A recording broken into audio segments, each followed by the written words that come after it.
لو عمرك ما جربت ريحة وطعم الذرة المشوي على الصاج يبقى فاتك نص المزاج. النهاردة هنعمله بأسهل طريقة وهتبقى ريحته جايبة لآخر الشارع. الذرة جبت صاجة حطيتها على البوتاجاز سخنت وقشرت الذرة الأخضر ده وجميل ده حطيته عليها.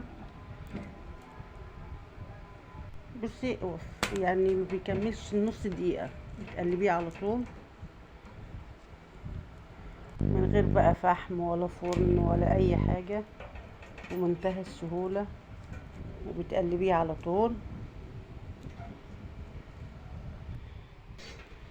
طريقة سهلة وبسيطة ومفيش ابسط ولا اسهل من كده.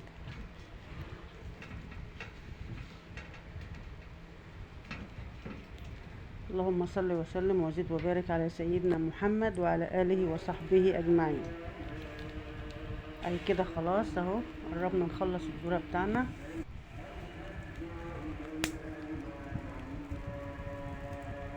في دقيقتين بتكوني شويتي وخلصتي. جربي الطريقة دي واكتبي لي رأيك في التعليقات، ولو عجبك ما تنسيش اللايك والاشتراك في القناة عشان وتفعيل الجرس عشان يوصلك كل جديد، وتصلي وتسلم على سيدنا محمد وعلى آله وصحبه أجمعين. أشوفكم على خير الفيديو الجاي إن شاء الله.